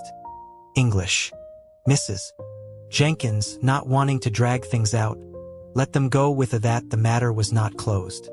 When Aaron and the others got back to class, the tests were already being distributed. Caleb arrived a few minutes later, sliding into his seat under the silent, owlish gaze of his classmates and immediately focusing on the test, pointedly ignoring Aaron's murderous glare. Mrs. Jenkins appeared at the front of the class, her face grim. She told them they were all arrogant and lazy, and that she had heard complaints from every single subject teacher about their poor performance. She promised to have a one-on-one talk with each of them. The class was silent. After she left, a collective sigh of relief went through the room as they prepared for the listening portion of the exam. The English test was, frankly, idiotic. It wasn't just easy. Some of the questions were baffling even to Aaron, who had spent half his life in the UK. The sheer boredom of it, combined with a day of stress, finally brought on his jet lag. He finished the test quickly, laid his head on his desk, and fell into a deep sleep. He was woken by the harsh sound of the bell and a hand pulling the test paper out from under his arm. It took him a moment to surface from the grogginess. As his eyes adjusted to the light, he saw a male teacher step up to the podium. He was in his 40s with a kind face and bright, energetic eyes. He greeted the English teacher and clapped his hands to get the students' attention. He asked them to wait a minute before leaving, then asked for the new student, Aaron Xia. Aaron, still half asleep, raised a hand. The teacher was beaming, holding a Stanley Cup. He explained that he'd only graded a portion of the tests, but couldn't resist coming to meet the student who had managed to get a perfect score on his exam. He declared that Aaron had made a name for himself in the math department on his very first day. The words hung in the air for a second. Then the room of owls exploded. Mark's eyes were wide. A perfect score? Even Leo turned around, muttering a stunned, "Holy crap." The whispers started. 150? Wasn't the stereotype that foreigners were bad at math? This guy was here to destroy them all. Their collective self-esteem was crumbling. Amid the chaos, the seat to Aaron's left was silent. Caleb, who had apparently also fallen asleep, was slowly sitting up, rubbing the red mark on his forehead. His dark eyes were still hazy with sleep. He looked at Aaron, then at the teacher. His voice was softer and lower than usual. "What do you mean, a perfect score?" The emphasis was on the singular. The teacher, Mr. Martinez, grinned like a Cheshire cat. "Don't even think about it, Caleb. I graded your paper first. You didn't simplify the square root of 243 on the last question. -2 points. Caleb just said, "Oh." It was a single, flat syllable, but for Aaron, it was like a cool bomb on a burn, more refreshing than a handful of mints. Aaron glanced to his left. "Next time," he said, his voice flat, "you can write the common square roots on your essay paper." Caleb stared at him for a second, then a slow smile spread across his face. He chuckled softly. "You hold a grudge, don't you?" School let out at 8:10. The campus was dark, dotted with the warm glow of streetlights. As they walked out together, Mark announced that he was adding Aaron to the class group chat, the one without teachers. Aaron's phone buzzed. "Mark, the shark, has invited you to join the parliament." He was trying to think of a polite greeting when Mark sent another message. "Mark, the shark. Let the welcoming ceremony for the new student commence." His phone immediately began vibrating uncontrollably. The screen scrolled as the entire class spammed the same emoji. A wide-eyed owl, staring intently. Aaron almost dropped his phone. After the emoji flood subsided, the messages started rolling in. "Dana, welcome, Mr. 150-6. The Parliament welcomes the strong. Croissant. Your username shouldn't be Renaissance. It should be Gauss Reborn." This was followed by another wave of emojis, this time of owls laughing, rolling on the floor, and giving thumbs up. Mark was cackling at his phone. "Don't you think our class is a lot like a parliament of owls?" Aaron looked at him and nodded silently. "Exactly," Mark said. "It's our brand. Our class motto is 2 words. Stay sharp." Caleb was walking beside Aaron, backpack slung over one shoulder. A gust of wind blew past, and he reached out, catching a stray sycamore leaf in his hand. Dylan remarked that it was strange to see a dead leaf when the new buds were about to sprout. A faint smile played on Caleb's lips as he examined the dry, curled leaf. Mark, finished with the group chat, turned to Aaron. "So what's the math curriculum like in the UK? Anyway?" Aaron rubbed his cold fingertips. He explained that it was generally less advanced than the U curriculum, but he had been doing AMC, which made the transition easier. When Mark looked confused, Leo explained that it was an American high school math competition, and that someone at Aaron's level was probably competing at the AMC 12 level. Caleb turned to him. "Your rank? Top 1%. Leo let out a long, impressed whistle. Mark asked if he found the science test hard. Aaron hesitated. "Physics was okay. Meaning it was easy." "You're a beast," Mark said. "What about chemistry?" Aaron was silent for a moment. "I don't know." "What do you mean?" He sighed. "I couldn't read the questions." Beside him, Caleb turned his head away. Aaron saw his jaw clench, as if he were trying to suppress a laugh. Aaron shot him a cold look. Mark was quick to reassure him. Oh well, the U curriculum is probably just ahead in chemistry. Don't worry, with a brain like yours, you'll catch up. Aaron didn't want to think about his mostly blank science test. He just adjusted his backpack and stayed quiet. Hey Leo, look at the school gate, Mark said, nudging him. Connor's already packed up his stuff. Across the street, among the students waiting for their rides, was the boy who had been sitting by the back door all day. He was sharp-featured and thin. Aaron had met his gaze once that morning. His eyes were striking, but shadowed and dark. He's definitely getting moved out after this placement, Dylan said, his voice tinged with regret. He was second in the city on the middle school entrance exams. He and Caleb used to be called the twin pillars of the A-track. Mark lowered his voice. I remember how confident he was on the first day of high school. Who would have thought? I hope he can bounce back like our... Why are you talking about him? Caleb cut in sharply. Mind your own business. He pushed something into Aaron's hand. A gift. And don't tell my mom about the fight today. Aaron opened his hand. It was the dead sycamore leaf. He thought, I won't tell her. I'll just write her a letter. A bilingual one. As it turned out, Vivian wasn't home. Manny had left them some Cantonese takeout for a late dinner. Caleb took a box of cream puffs and went straight to his room. After Aaron ate, he went upstairs. Caleb's door was ajar, and he caught a glimpse inside. The room was large, sparsely furnished with just a bed and a desk. The rest of the space was taken up by professional lighting equipment. A massive softbox stood in one corner, and a rolling cart was piled high with lenses, tripods, and a tangle of cables. Caleb was adjusting a light stand, his back to the door. He popped a cream puff into his mouth, and with a practiced tilt of his head, it was gone. A thought struck Aaron. He opened the pink and white icon of the YouTube app on his new phone. Caleb turned to grab something and jumped. Jesus, do you ever make a sound when you walk? Aaron asked, do you make eating videos? Caleb froze. What? Like those? Aaron scanned the titles on his screen, reading the words he recognized. Giant mouth. Mukbang? Caleb looked lost. Mark said today you have 1 million. Ah! Caleb's face cleared.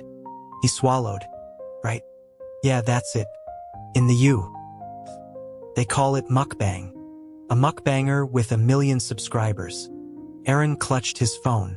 The cousin issue was still nagging at him.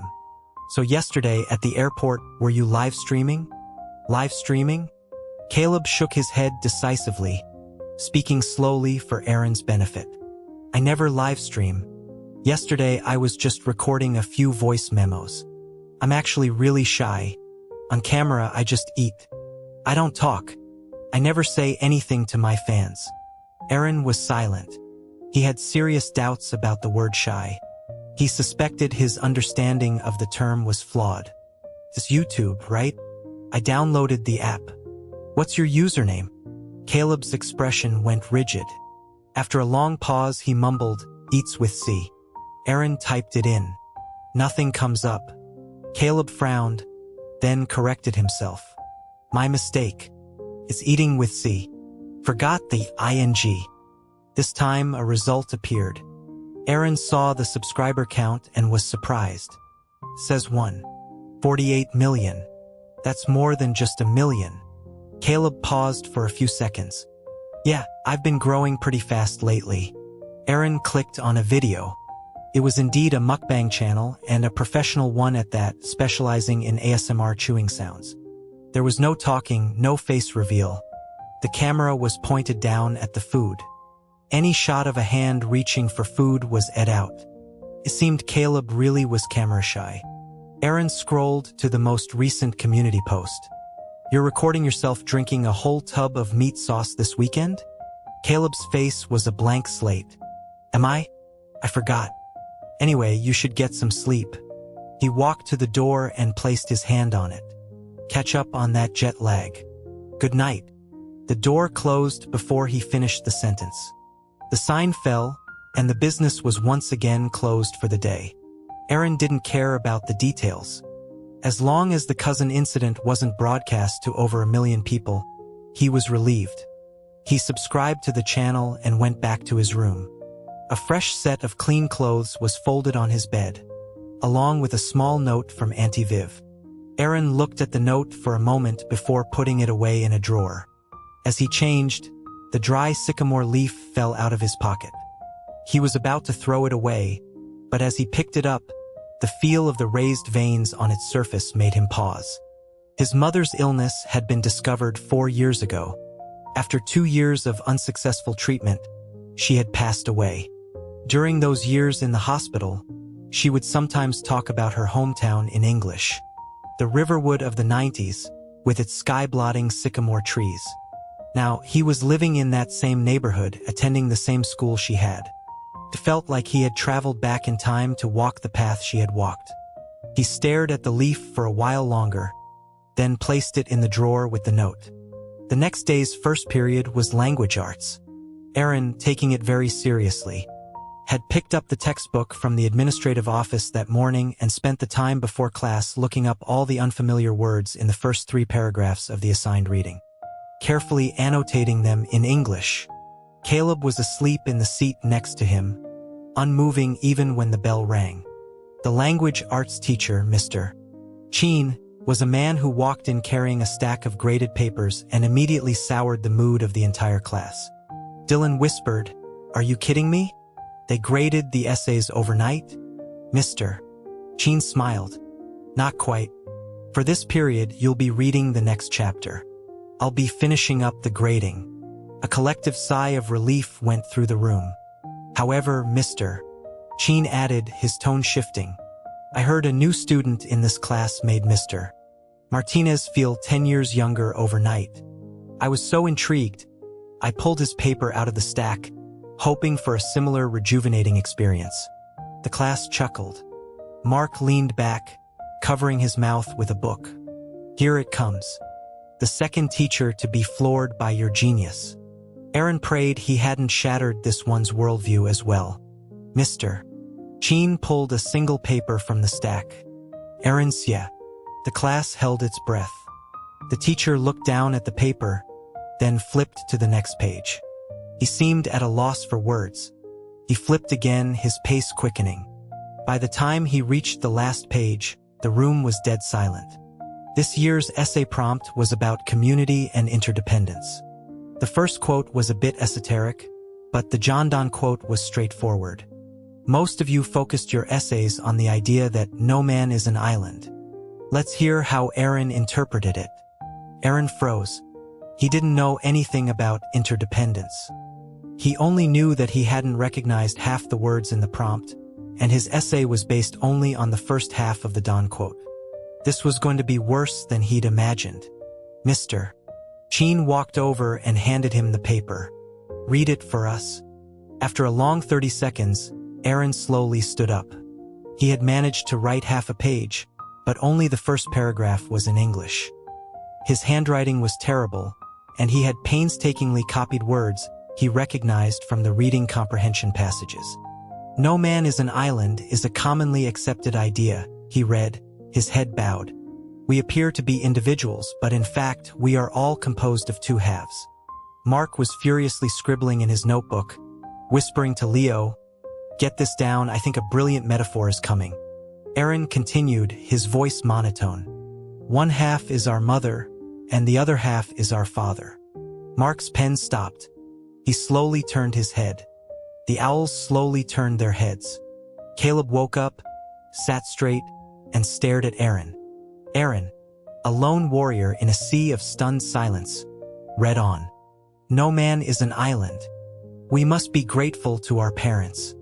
It is like the ancient American tale of George Washington and the cherry tree, a story that showcases the traditional value of filial duty." He had written the last 2 words in English, unable to find or write the equivalent. The classroom was silent for a full 10 seconds. Then Caleb let out a snort. "I'm dead. This is hilarious." The dam broke. The owls erupted in laughter. Mark was banging on his desk, nearly tipping over his chair. Someone shouted, "Aaron, the master of the essay." Someone else yelled something about Washington weeping with filial pride. Aaron put down the paper and directed a look of pure hatred at Caleb. Caleb was grinning, clearly delighted. He had somehow acquired another sycamore leaf and was scribbling on it. He slid it onto Aaron's desk. "Aaron, you're hilariously strong." Amid the laughter, Mr. Sheen asked Aaron to sit down. He returned to the front of the class. "All right, settle down. It's clear our new math genius has some catching up to do in language arts. Let's all help him out." The class chorused their agreement. One boy called out, "Tough break for you, sir. No rejuvenation for you today." Mr. Sheen smiled. "Oh, it worked. They say laughter is the best medicine. I laughed all night. Thanks to Aaron, I feel 10 years younger." The class chuckled again and soon settled down to work. Aaron was speechless. It wasn't that his feelings were hurt. He was just baffled by the scoring. His essay had received 6 points. The 6 multiple-choice questions he had guessed on had yielded 2 correct answers, also worth 6 points. He'd scraped together another 4 points from short answers, for a grand total of 16. It was 1 point higher than he'd estimated, but he felt he'd been robbed on the poetry section. There was one fill-in-the-blank from a Robert Frost poem he actually knew. "The woods are lovely. Dark and deep, / but I have promises to keep." But he'd still gotten a big red X. He looked up the original poem on his phone. The next line was, "And miles to go before I sleep." Caleb whispered, "That was a gimme question. What did you write?" Aaron instinctively covered his screen. "Why are you looking at my phone?" "Just happened to see it." Aaron was still annoyed. It was close enough to the right answer. "I almost had 17 points. A real tragedy," Caleb said, making a sympathetic sound. He was about to put his head back down when he caught a glimpse of Aaron's answer sheet. His expression froze. Prompt. "The woods are lovely, dark and deep," Aaron's answer. "But my heart is full of cheap dread." Caleb searched his desk, found the sycamore leaf, flipped it over, and wrote 4 more words. "Only off by a mile." Aaron said nothing. During the silent study hall, Caleb and Connor were the only 2 not working. At the end of the period, as Mr. Sheen was leaving, he paused at the door. He told the class that with the new placements, some of them would be moving on to the honors track or to other classes. He reminded them that a year and a half ago, they were the best students in the city. He urged them not to forget their ambitions, no matter where they ended up. He looked toward the back of the room. "Don't give up." Aaron instinctively turned his head. Connor, who had seemed unmoved, showed a flicker of emotion at those words. But it vanished as he picked up his basketball and walked out the back door. The classroom erupted in chatter as soon as the teacher left. Aaron felt a poke on his left arm. It was Caleb. "I have a friendly suggestion. Want to hear it?" "No," Aaron said, turning a page in his book. "The school offers optional weekend tutoring sessions. Sign-ups are probably starting soon." Aaron's hands stilled. "There's a foundational language arts class," Caleb continued, "but it conflicts with the math competition training. You should think about it." Aaron kept flipping through his book. "I'll consider it." In truth, he was very interested. The next 2 periods were math. Mr. Martinez walked in with the graded tests, his dedication earning a round of applause from the owls. Mark, the math class representative, tremulously wrote the class average on the board, 108, and the applause turned to groans. Mr. Martinez, sipping from his Stanley cup, calmly explained that a third of the test was at a competition level, so the scores were expected. This would be the new normal for the math and physics track. He began going over the questions. His explanations were clear and logical. Aaron looked around the room. Every single student was sitting up straight, listening intently. Even Leo had put on a pair of glasses and was taking notes. Caleb was jotting things down as well. During the break, Mr. Martinez walked over to Aaron's desk. He told him he had saved a spot for him in the weekend math competition class and reminded him to turn in the form. Aaron hesitated. "Sir, I was thinking of taking another class." Mr. Martinez looked surprised. Not the math training? Aaron nodded reluctantly. Why? The teacher asked, incredulous. Do you know the meaning of the phrase, a tragic waste of talent? Aaron paused. Not really. Caleb's chair began to shake with silent laughter. Don't you start playing dumb like Caleb, Mr. Martinez sighed. Seriously, you have to come. Aaron tried to look as sincere as possible. Sir, I got a 16 on my language arts test. Mr. Martinez waved a hand. A 16 is a 16. Even if you got a, he stopped, his eyes widening. You got a what? It was unclear which was more shocking to the teacher. Aaron turning down advanced math training or scoring a 16 in language arts. All Aaron knew was that Mr. Martinez walked away looking like he had seen a ghost. Mark leaned back to console him. Don't worry. A few of us are in the math class. We can share our notes with you. On the way to the cafeteria at lunch, Mrs. Jenkins intercepted Caleb to ask more questions about the incident with Kevin. Caleb nodded nonchalantly and told Mark to make sure Aaron got something to eat. Mark agreed, teasing Caleb about playing the guardian. Mrs. Jenkins then handed Aaron a key, explaining that his half-day dorm request had been approved. He would be sharing a room with Caleb and Dylan. A half-day dorm meant he could use it for a nap during lunch but wouldn't stay overnight. The cafeteria was packed. Mark led him to the line for the Nashville hot chicken, a 20-minute wait.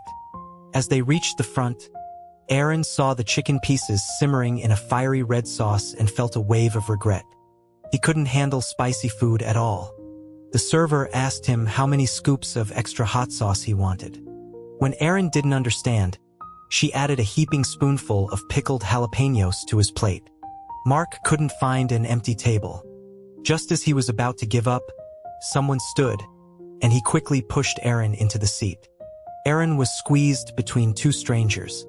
The chicken smelled amazing, but the spicy fumes made his eyes water. He took one tentative bite, then immediately turned away, coughing violently. On the way back to the dorms, he scanned desperately for a vending machine or a snack bar, but found nothing. Dylan explained their four-person room was only half occupied. He was a full-time boarder, while Caleb was half-day. When they got to the room, Caleb was already there, sitting on his bed playing on his phone. A bag from a local bakery sat next to him. Dylan asked for an update on the Kevin situation. Caleb explained that he'd just recounted what he'd seen in the cafeteria, and that Mrs. Jenkins wasn't stupid. He then looked at Aaron and patted the empty bed next to his. The RA dropped off your new sheets. He popped a cookie into his mouth.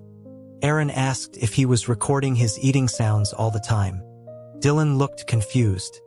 Nothing, Caleb said quickly, asking Dylan to toss him a napkin. Aaron climbed up to his bunk to make his bed. The smell of butter from the cookies was potent. He glanced at the bakery bag on Caleb's bed. Inside, besides the butter cookies, was a box of strawberry mochi. Caleb finished his cookies and opened the mochi box. He looked up and met Aaron's gaze. He hesitated, then offered the box to Aaron. Want one? Dylan was shocked. Wow, I never thought I'd see the day you willingly share food. Share food? Aaron thought about the word, and then about Caleb's two-word bio. Not yours. Caleb wiggled the box of pink, fluffy desserts. Aaron, defeated by hunger, took one. It was perfect.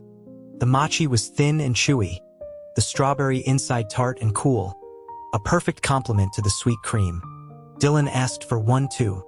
Not enough for me, Caleb said, scrolling through his phone. Dylan kicked his bed ladder playfully. Some things never change. Aaron finished pooing his sheets. The lunch break bell rang. Dylan put in earplugs and went to sleep. Aaron lay down as well.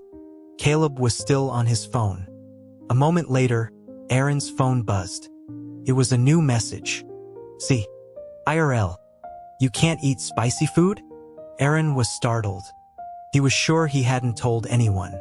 The only clue would have been his uneaten chicken from yesterday. He typed back a simple no. See, RL. God, Mark is such an IDT. Renaissance. What is IDT? See. RL. Idiot. Aaron, still confused, sent a question mark. Caleb didn't reply. A moment later, the metal railing of the top bunk rattled softly. A hand appeared from the other side, slowly pushing the box of strawberry mochi toward him. His phone buzzed again. See. RL. For the poor, picky little transplant. A few seconds later, another message. See. RL, hush money. Don't tell my mom about the fight. Aaron stared at the ceiling. Hadn't this guy already paid him off last night with that stupid, wind-blown sycamore leaf? On the way to class that afternoon, Aaron noticed Caleb was walking with a strange limp. It switched from his left foot to his right. He limped on flat ground but not on stairs. He limped when he saw a teacher, but not when he saw a classmate. When they got to their seats, Aaron finally asked him what was wrong with his foot. Caleb was perfectly calm. Forgot about my tailbone injury. Jenkins asked me how it was feeling at lunch. I have to keep up the act for a couple of days. That afternoon, Dana, the class president, announced that the final rankings and class placements would be posted the next day. As a wave of groans went through the room, Mark leaned back. Hey, Aaron, I just realized, can you even handle spicy food? No, Aaron said, opening a textbook. I won't be ordering the hot chicken again. Oh man, I'm so sorry, Mark said. Are you hungry now? I have a granola bar. It's fine, Aaron said. I ate a box of Caleb's mochi at lunch. Mark's head snapped toward Caleb. You gave him your food? I didn't give him anything, Caleb said, not looking up. I gave him the whole box. That's not sharing. That's a gift. Mark rolled his eyes. When he turned back around, Aaron lowered his voice. I think there's more to it. Caleb looked up. What? The dirty croissant, Aaron said, piecing it together. That was before the fight. So I don't think you're giving me food as a bribe, at least not that time. I think you feel guilty about something. Caleb stared at him, then let out a short, sharp laugh. You're more observant than you look. Something feels off, Aaron pressed. What else happened that day? Caleb was silent for a long time. Then he pulled up a picture on his phone and showed it to Aaron. It was a photo of two cats, a large orange tabby and a smaller cream-colored one.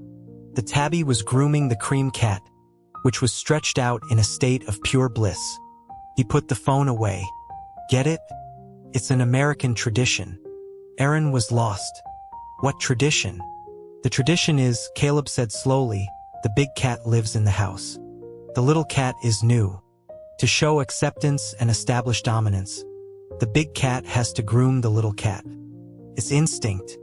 Aaron was silent for a few seconds. That sounds touching. It is, Caleb agreed. But what does it have to do with American tradition? Nothing, Caleb admitted. I just thought it would be easier to trick you if I added that part. Aaron still felt like Caleb had scammed him somehow. He spent the afternoon painstakingly translating the periodic table of elements. At 5, the bell rang, and Caleb woke up instantly. His first question to Mark was where they were eating. The grotto. Usual spot. Who's going? Dylan's not coming. Just us 3 plus Aaron. What's the grotto? Aaron asked. Mark explained it was a hole-in-the-wall taco place in an alley behind the west gate of the school, a student favorite. The alley was narrow and dark, winding like its name, the Serpent's Path, suggested. A few hundred feet in, the sounds of the school faded away. As they neared the end of the alley, where a few streetlights cast a dim glow, Caleb suddenly stopped. Mark asked him what was wrong. Caleb didn't answer, just stared at the ground and slowed his pace. Aaron felt a prickle of unease. He glanced behind them. Nothing. This is wrong. Let's go back, Caleb said quietly. Leo, who had been leaning on Mark, straightened up. What's up? Caleb explained that he thought someone had been following them since they entered the alley. The person had been catching up to them, but then, about 2 minutes ago, had turned and left. It was as if he paused, They just wanted to confirm which way they were headed. Mark shivered. 2 minutes ago? Why didn't you say something? I was thinking about how to divide the tacos, Caleb said dryly. He was looking at the small residential complex at the end of the alley. Besides, I thought they'd come from behind. Once we got into the complex, we'd be fine. But before he could finish, the sound of a can being kicked echoed from the iron gate of the complex. 3 teenagers with badly dyed hair emerged, their eyes fixed on Caleb. They were wearing the same graffiti-covered shirts as the bullies from the cafeteria. Here we go again, Leo sighed. This is so annoying. I knew I shouldn't have come with you guys. One of the newcomers lit a cigarette. He asked if Caleb was the one who had messed with their friend. Caleb stood his ground. Which one? Buzz cut or long hair? Aaron found himself thinking it was nice they used the same naming convention. Another one shouted at him to shut up and just settle the score. Caleb thought for a moment. It was Buzz Cut, wasn't it? The one with the cigarette narrowed his eyes. You've seen us at Northwood before? No, Caleb said. He figured the talkative one was all bark, and the quiet one was more likely to seek revenge. Aaron had a flash of insight. The dogs that bite don't bark? Caleb looked at him, impressed. You even know that one.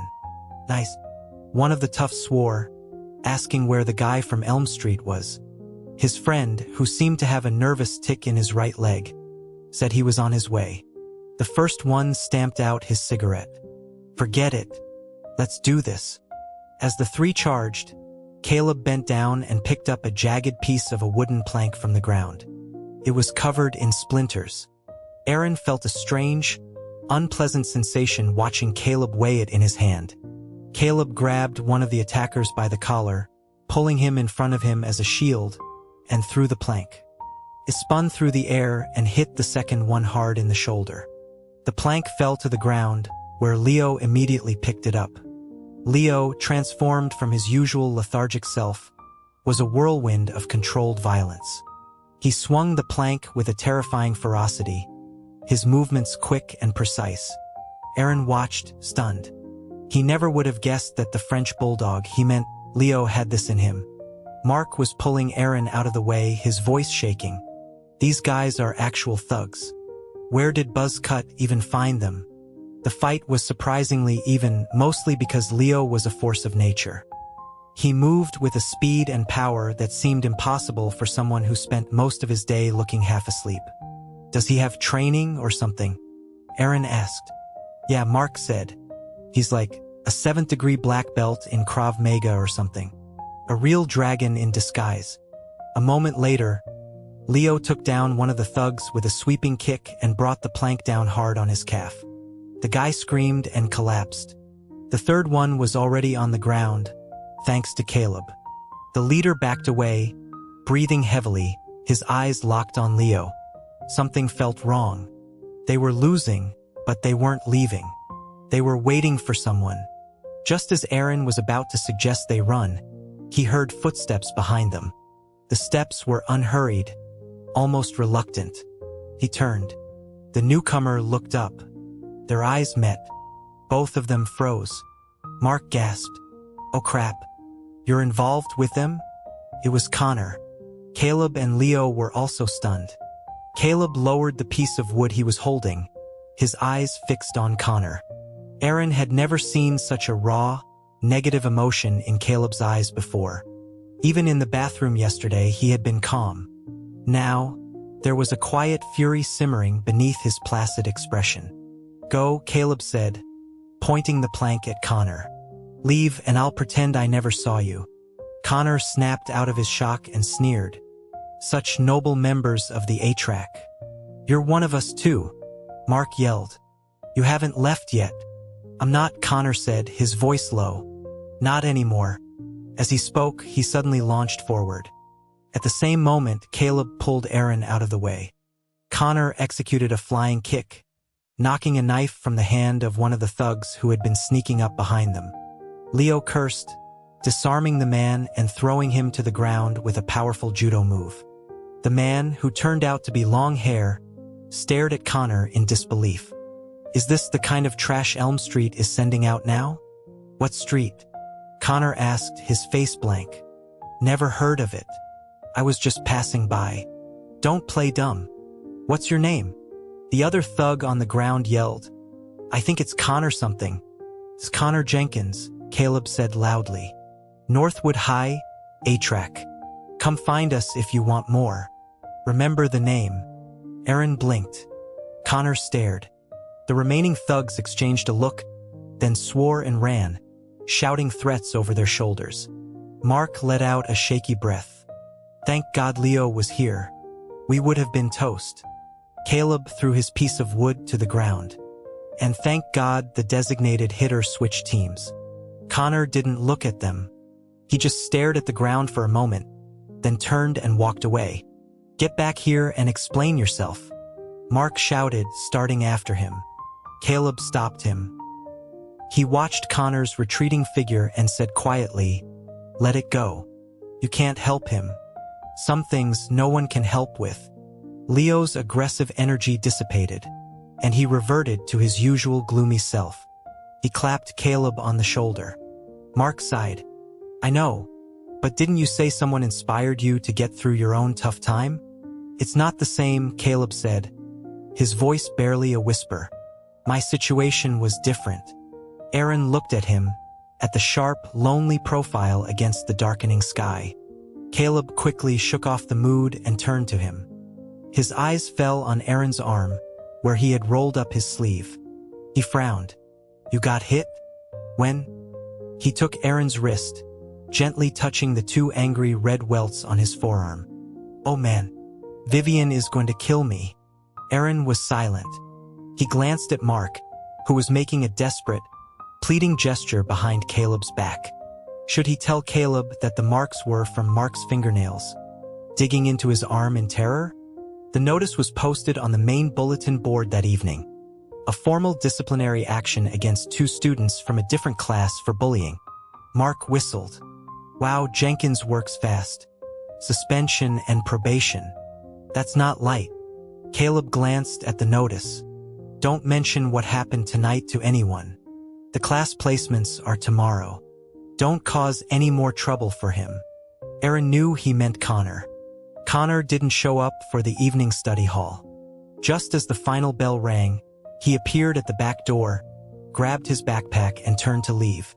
As he bent down, Aaron saw a fresh bruise near his right eye. Connor.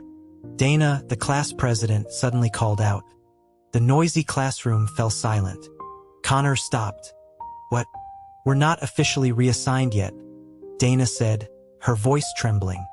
Why did you skip study hall? You're not the only one leaving, but you're the only one who packed up early and made everyone else feel awful. Really? Connor said coldly.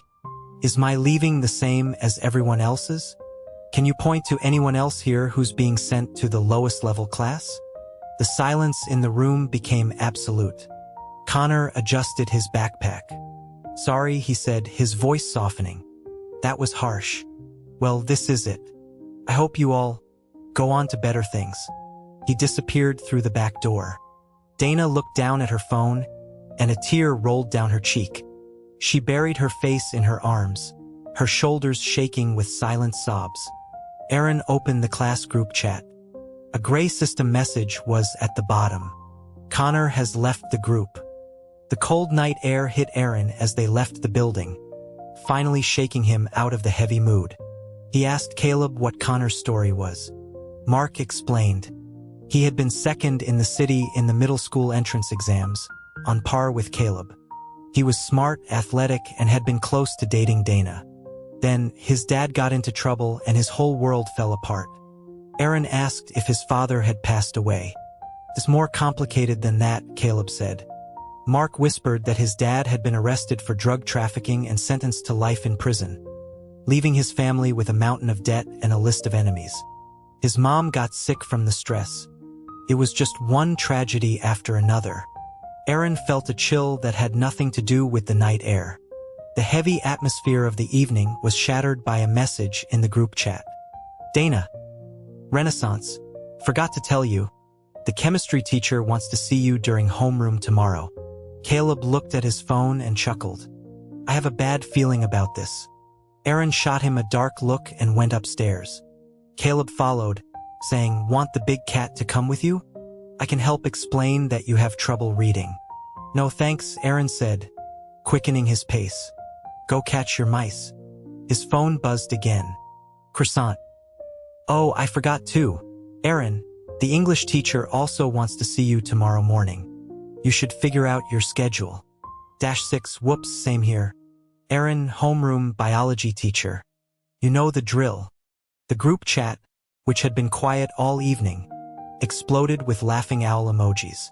Then someone asked a question about homework, and the elite students went back to their usual academic discussions. The misery, it seemed, was his alone. Caleb was still laughing behind him. You're going to have to clone yourself. Or I could go to one for you. We can split chemistry and biology. Your silence would be the biggest help, Aaron said coldly. He couldn't believe he had once found this person's voice soothing. Now, it just made him want to find something sharp. He closed his bedroom door, and the world was finally quiet. He took a shower and sat down at his desk to study. The sycamore leaf fell out of his notebook. On one side, it said, You're hilariously strong. On the other, only off by a mile. He felt his fists clench. He tossed it aside and put on his headphones. His playlist was mostly anime soundtracks, many of which he had covered on the violin. During the 2 years his mother was in the hospital, he had uploaded a new video every week to give her something to look forward to. He had become popular quickly, gaining over 3 million subscribers by the time she passed. He still got messages asking why he had stopped. The truth was, he just didn't have the energy for it anymore. His most important audience member was gone. It took him over an hour to memorize 2 pages of nitrogen compounds. He stretched, then went downstairs for a glass of water. Vivian was out again, and the second floor was dark. Caleb's room was also unlit. He was probably asleep. Aaron tiptoed downstairs. The only light was a small lamp in the entryway. He was fumbling for the kitchen light switch when he heard a low voice from the front door. It was a garbled mess of a language, a thick, unidentifiable accent. I dunno if y'all can understand me, you bunch of knuckleheads, but I gotta make this video. You hear? Tonight's special is a down-home vlog. I'm taking y'all on a late-night tour of my school. It was Caleb's voice, but the words were gibberish. It sounded like a mix of bad German and Japanese. Aaron was so confused he wondered if Caleb was trying to recite the bottom rows of the periodic table. He quietly walked over. Caleb was sitting on the shoe bench by the door, pulling on his shoes, holding a camera and filming himself. Aaron stepped silently into the frame behind him. Holy crap! Caleb yelped, dropping the camera. It swung from the strap around his neck, narrowly avoiding becoming another casualty. Aaron was perplexed. Why are you so easy to scare? Caleb stared at him, his heart still pounding. Do you have any idea how terrifying you just looked? If this was a live stream, I would have just lost a few hundred viewers. Lost them? Aaron asked. Where would they go? To the afterlife. Caleb snapped. He took a breath and then laughed, a bit hysterically. What are you doing up at this hour, anyway? I could ask you the same thing, Aaron said, glancing at the camera. What language was that? Caleb grinned. The beautiful American English you admire so much.